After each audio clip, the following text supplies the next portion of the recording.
आंखों से आंसू माता सती के बह रहे थे, नैनों से अश्रु माता सती के बह रहे थे। कोई स्थान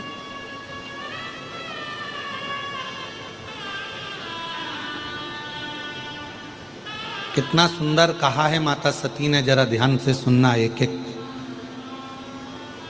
जितने भी आस्था चैनल पर कथा सुन रहे हैं, जितने फेसबुक यूट्यूब पर कथा सुन रहे हैं, और जितने भी इस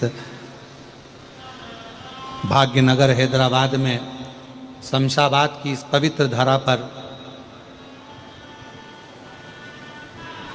भूतड़ा परिवार द्वारा आयोजित ये शिव महापुराण की कथा के ये दिव्य पंडालों में जितने भी भरे पड़े हुए शिव भक्त हैं, सब सावधानी से सुनना कि सती ने कितना बड़ा शब्द कहा है, वो एक एक व्यक्ति की बुद्धि में बैठना चाहिए। माता प्रसूति आई,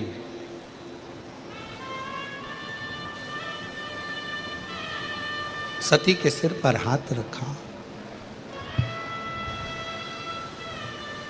बेटी सती, बेटा सती, तू रोती क्यों है? तेरे नैनों में जल क्यों है? रोती क्यों है? ले,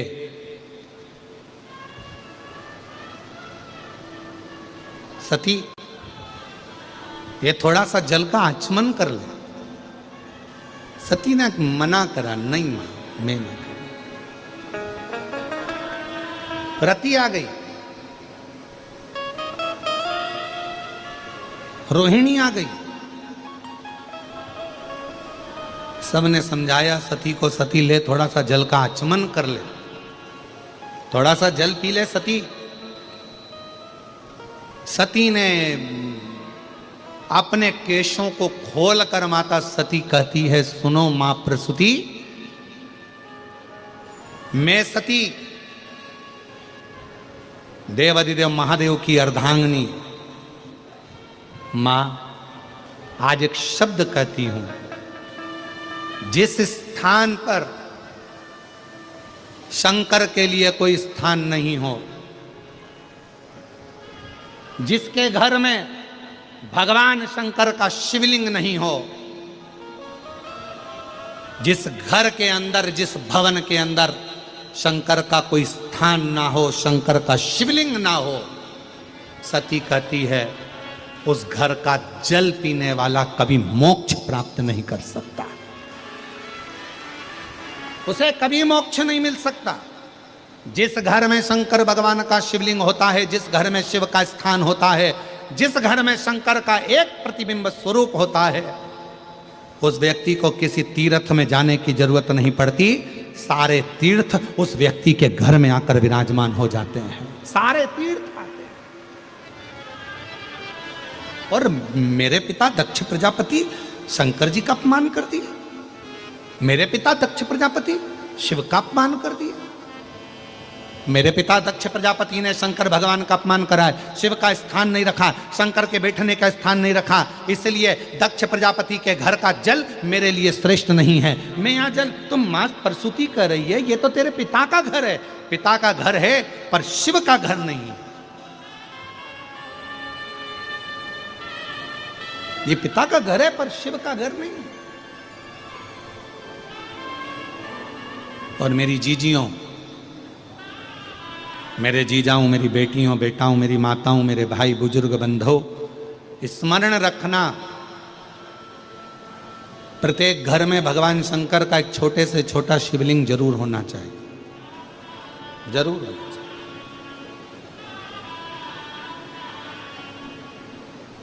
कल हमारे श्री ब्रजगोपाल जी भूतड़ा जी और श्रीमती दीपाली जी भूतड़ा जी दोनों एक प्रश्न कर रहे थे। कल उन्होंने कहा, गुरुजी हमारे पास में 2 शिवलिंग थे, तो किसी ने कहा कि एक शिवलिंग रखो, एक शिवलिंग हटा दो, तो उसको रखना चाहिए नहीं रखना चाहिए? हमने कहा, हमने कल भी कथा में कहा था, 1 से 1000 तक भी अगर तुम्हारे घर में शिवलिंग है तो वो दोष नहीं देते, वो तुम्हारा कल्याण ही करते।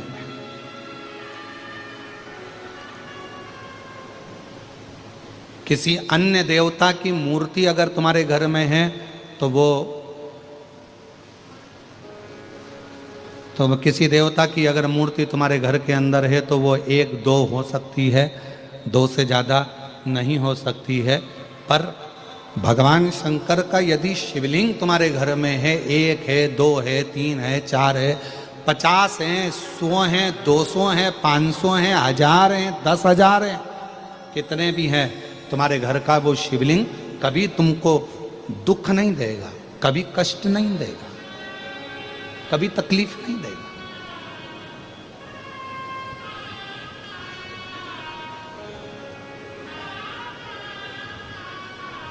कितने भी शिवलिंग। और हाँ, एक बात याद रखना, अगर तुम्हारे घर के अंदर कोई शिवलिंग नहीं है तो शिव महापुराण की कथा कहती है, सती माता का चरित्र कहता है, फिर उस घर से गया हुआ व्यक्ति कितने भी तीर्थ कर आए, कितने भी तीर्थों का जल लेकर आ जाए और कितने भी तीर्थ कर आ जाए, उस तीर्थ का कोई फल नहीं होता अगर घर के अंदर शिवलिंग नहीं होता। घर के अंदर शिवलिंग का होना बहुत जरूरी, भले छोटा सा, भले छोटा। वो घर और मैंने तेरे ही भरोसे, एक पत्र अच्छा है देखिए, बाबा तेरे ही भरोसे हवा विच उड़ती जावांगी, बाबा डोर तो छड़ी ना में कटी जावांगी, भोले मैं तेरी पतंग, शंभू मैं तेरी पतंग। बहुत बड़ा पत्र है, हैदराबाद भी बड़ा है ना, इसलिए पत्र भी बड़ा है, ठीक है। मैं प्रियंका राहुल सोनी, कहीं बैठी हो प्रियंका राहुल सोनी तो हाथ हिला सकते हैं, और अगर कहीं बैठे हों तो एक बेलपत्र लेने के लिए आ सकते हैं। मैं प्रियंका राहुल सोनी, पुराना पुल, हैदराबाद से हूँ। सबसे पहले मैं भूतड़ा जी को धन्यवाद करना चाहती हूँ और बाबा को साधुवाद देना चाहती हूँ। शिव जी ने बड़ी कृपा करी, जो रक्षाबंधन का तोहफा ब्रजगोपाल जी, मैं ब्रजगोपाल भूतड़ा जी को साधुवाद दूं कि रक्षाबंधन का तोहफा ब्रजगोपाल जी आपने सभी बहनों को दिया है, इस पत्र में लिखा है। ये शिव कृपा। गुरुजी, भोले बाबा का मैं क्या गुणगान करूं, मेरे पास शब्द कम पड़ जाएंगे। मेरी शादी हुई और मेरी नौकरी नहीं लग पा रही थी, तब बाबा की कृपा से पहली बार आपकी कथा सुनना प्रारंभ करी, शिव जी को जल चढ़ाना प्रारंभ करा और बाबा की कृपा से एक बहुत बड़ी कंपनी में मेरा जॉब लग गया। गुरुदेव, मेरी बेटी का जन्म हुआ और जन्म होने के बाद उसके मुंह में एक छाला हो गया। डॉक्टर को दिखाया तो डॉक्टर ने कह दिया इसका ऑपरेशन करना पड़ेगा। ऑपरेशन का डॉक्टर ने बता दिया, मगर मेरा विश्वास बाबा पर इतना था कि वो छाला एक ही हफ्ते में गायब हो गया और फिर मेरी बेटी पंजे पर चलती थी। वो पूरी खड़ी नहीं हो पाती थी, चल नहीं पाती थी, पर बाबा पर मेरा भरोसा पूर्ण था।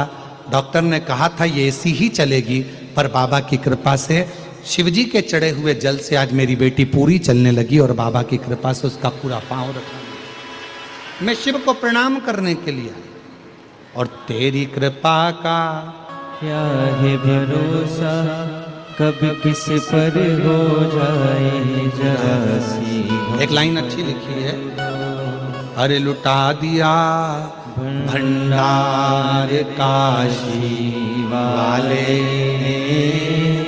और कर दिया माला काशी वाले। जो जैसी भावना लाया फल पाया, नहीं खाली उसे लौटाया, वो मन ही मन हर्षाया, और कर कर दिया दिया माल काशी वाले ने, लुटा दिया भंडार काशी वाले ने। एक पत्र और अच्छा है।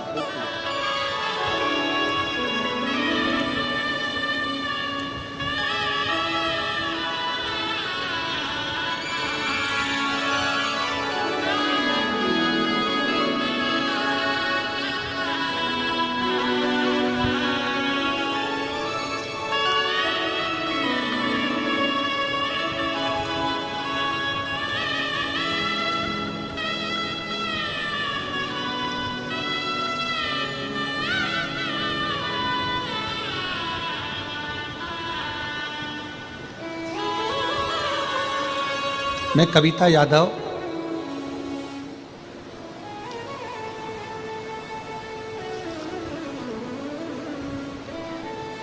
बी शंकर लाल यादव, हम हैदराबाद बेगम बाजार के निवासी हैं। कहीं बैठे हों तो हाथ हिला सकते हैं। हैदराबाद बेगम बाजार के निवासी हैं। बेलपत्री का शिवजी पर चढ़े हुए जल का मैं क्या वर्णन करूं गुरुदेव। मेरी शादी को 9 साल हो गए थे। मेरी उम्र भी 40 वर्ष की हो गई, पर संतान का सुख नहीं हुआ। गुरुदेव, डॉक्टरों का इलाज करवाया, मन्नतें भी बहुत मांगी, पूजा पाठ भी बहुत किया, पर संतान का सुख नहीं आया। हमेशा हर जगह से नाराजगी ही हाथ लगी। अब करें तो करें क्या। तब आपकी कथा पहली बार सुनी और बाबा पर भरोसा जागृत हुआ। शिवजी का पशुपतिनाथ का व्रत, सफेद आंकड़े की जड़ का प्रयोग और प्रदोष टाइम में बाबा का पूजन का विधान आपने जैसा बताया वैसा करा। बाबा की 2022 से कथा सुनना प्रारंभ करी।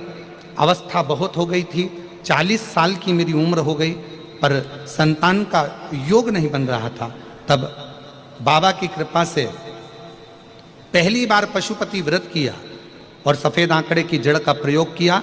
बाबा ने ऐसी कृपा करी गुरुदेव कि 9 साल के बाद मेरे घर में बाबा की कृपा से 23/9/2023 को बाबा की कृपा से मेरे घर में एक बेटे ने जन्म ले लिया, जिसका नाम मैंने भुवनेश्वर यादव रखा। यह शिव की कृपा से, शंकर की उदारता से, एक विश्वास।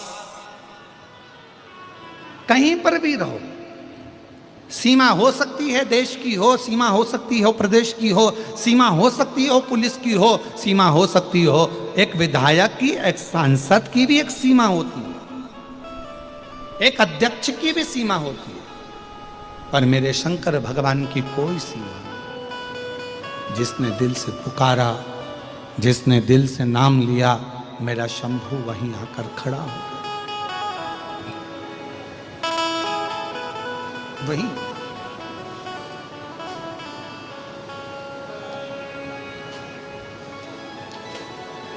बस, उसमें आपका दिखावा नहीं होना चाहिए। देखिए,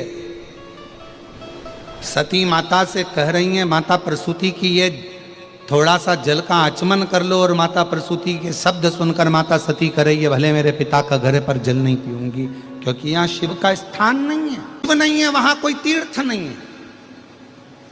चाहे दुनिया में तीर्थ जाकर कितना भी जल इकट्ठा कर लेके आओ, कोई कहे हम गंगा का जल लाएं, कोई कहे हम सरयू जी का जल लाएं, कोई कहे हम मंदाकिनी का जल लाएं, कोई कहे हम यमुना जी का जल लाएं, कोई कहे हम छिपरा का जल लाएं, कोई कहे हम नर्मदा का जल लेकर आए।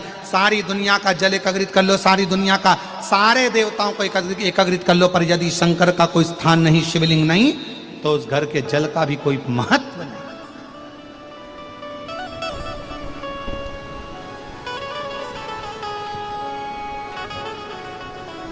चाय कौन कौन पीता है? हाथ उठाओ जरा,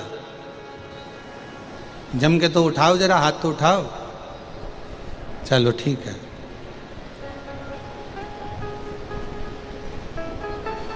चाय की पत्ती को कितना भी उकालो, उसमें कड़वाहट होती कि नहीं होती? चाय में कड़वापन होता है कि नहीं होता है? होता है ना। शक्कर डाल दो चाय की पत्ती में, उसका कड़वापन जाएगा क्या? जम के तो बोलो। और शक्कर डाल दो चाय की पत्ती में, उसका कड़वापन जाएगा क्या? नहीं जाएगा। चाय का कड़वापन कब जाएगा? जब चाय में थोड़ा सा दूध डल जाएगा। दूध चाय के अंदर गया कि उसका कड़वापन समाप्त हो जाएगा। उसी तरह पूरी जिंदगी कड़वी है। मनुष्य की देह मिली है भोगने के लिए। कभी परिवार, नाते, रिश्ते, कुटुंब, कबीले ये सब चलेंगे। सारा दुख जिंदगी का हमारे सामने आएगा, सबका सामना करना पड़ेगा। ये दुख, ये कड़वापन हमारी जिंदगी में चलता रहेगा। चाय में कड़वापन रहता है, कड़वाहट रहती है, पर चाय में कितनी भी शक्कर मिलाकर उकाल लो, पर चाय का कड़वापन चाय में हमेशा रहेगा। पर चाय के कड़वेपन को यदि कम करना है तो उसमें दूध डालना पड़ेगा, चाय का कड़वापन समाप्त हो जाएगा। दूध डालते से चाय की कड़वाहट समाप्त हो जाती है। उसी तरह जिंदगी में कितना भी कड़वापन हो, जीवन में कितना बड़ा भी दुख हो, शंकर के नाम का बस उच्चारण करते से ही हमारे जीवन का भी दुख समाप्त होता चले जाता है। हमारे जीवन का भी दुख, हमारे जीवन का भी कड़वापन, हमारे जीवन का भी एक कुछ भी अमंगल हो, वो समाप्त होते चले जाता है। जीवन मंगलमय होना चालू हो जाता है, आनंदित होना चालू हो जाता है। इसलिए चाय को उकालो, शक्कर भी कितना डाल दो, अदरक भी कितना डाल दो, इलायची भी कितना डाल दो, पर चाय की कड़वाहट दूध से ही समाप्त होगी। उसी तरह मनुष्य देह के जीवन का दुख शिव नाम से ही समाप्त हो। शिव नाम से कहीं पर भी बैठकर कभी भी श्री शिवाय नमस्तुभ्यं, श्री शिवाय नमस्तुभ्यं। सब बोलिए श्री शिवाय नमस्तुभ्यं, श्री शिवाय नमस्तुभ्यं, श्री शिवाय नमस्तुभ्यं, श्री शिवाय नमस्तुभ्यं। मात्र उच्चारण मात्र से जीव जब पुकारे ओम नमः शिवाय। अब कोई कहे गुरुजी ओम स्त्री को बोलना चाहिए कि नहीं बोलना चाहिए, पुरुष को कैसे बोलना चाहिए, स्त्री को कैसे बोलना चाहिए, तो हम तो कहेंगे कोई प्रपंच में मत फंसो, तुम्हारा मन करे, तुम्हारा दिल करे वैसे भगवान को पुकारो। हाथी को स्तुति करना नहीं आती थी, हाथी कोई मंत्र नहीं जानता था, हाथी कोई पाठ करना नहीं जानता था, हाथी कोई स्तुति करना नहीं जानता था। बस हाथी ने तो एक पुष्प कमल का तोड़ा और भगवान को ऊपर देखकर पुकारने लगा, और भगवान नारायण गरुण छोड़कर भागकर हाथी के लिए पधार गए, हाथी के लिए दौड़ पड़े।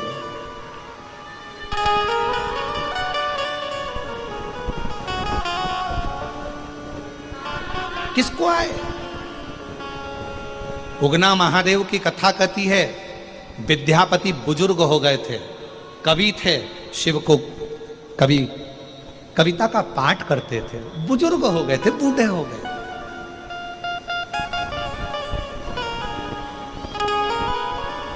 विद्यापति, उगना महादेव की कथा कहती है, विद्यापति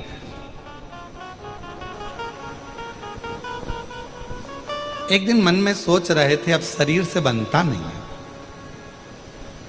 शिव महापुराण में वायव्य संहिता में भगवान तुमरुका जी चंचुला देवी से कहते हैं कि चंचुला सुनो,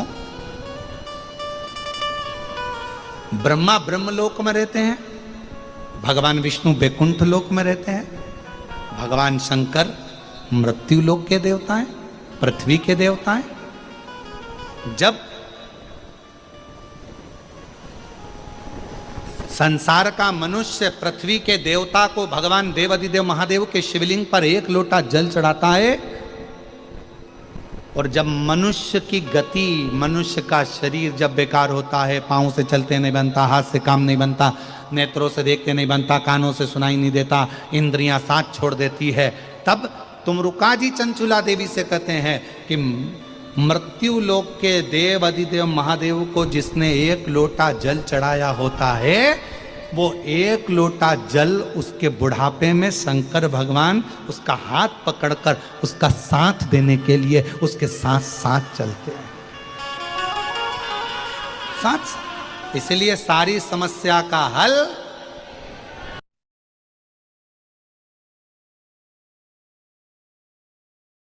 नारा है, श्री शिवाय एक लोटा जल, सारी समस्या का हल।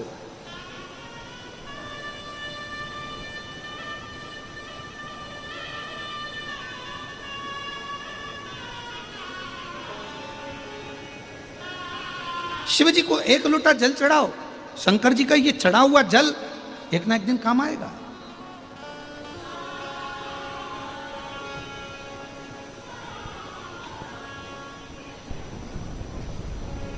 एक प्रसंग आप लोग कभी तुलसी बाबा के चरित्र में पढ़िएगा। वो एक लोटा जल लेकर जाते थे, थोड़ा सा कहीं ना कहीं वो जल ढोलकर चले जाते थे, वो जल भी उनका काम आया।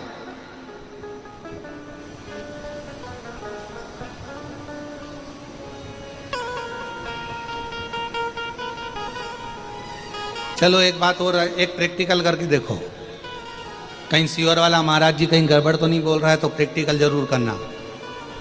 एक गमले में मिट्टी भरी है, उसमें कोई बीज तुमने नहीं लगाया, उस गमले में कोई बीज नहीं है, कोई पौधा नहीं है। तुम एक काम करो कि रोज उस गमले में थोड़ा थोड़ा जल डालना चालू करो। अब तुमने ना तो बीज लगाया, ना उसमें कोई कलम लगाई, ना कोई उसमें डाली लगाई, ना तुमने कुछ लगाया, उसके बाद भी उस गमले के अंदर, उस गमले में जल चढ़ाते चढ़ाते चढ़ाते चढ़ाते एक ना एक पौधा छोटा सा अपने आप अंकुरित हो जाएगा। तुम्हें मालूम नहीं पड़ेगा कि इसमें पौधा कहां से आ गया, इसमें तो बीज ही नहीं था, इसमें तो कलम ही नहीं थी, इसमें तो कोई पौधा ही नहीं था, फिर आखिर यह पौधा आया कहां से? केवल जल चढ़ाते रहे। उसी तरह शिव महापुराण की कथा कहती है, आप शंकर जी के मंदिर में नित्य प्रति एक लोटा जल चढ़ाते रहो, आप शंकर जी के दरवाजे पर रोज जाकर एक लोटा जल समर्पित करते रहो। एक ना एक दिन तुम्हारे भीतर एक विश्वास का पौधा प्रकट होगा, तुम्हारे घर में एक खुशी का पौधा प्रकट होगा, एक आनंद का पौधा प्रकट होगा, और वो खुशी, वो आनंद आपके जीवन को इतना आनंदित कर देगी कि आप उन्नति की सीढ़ी पर चढ़ते चले जाओ।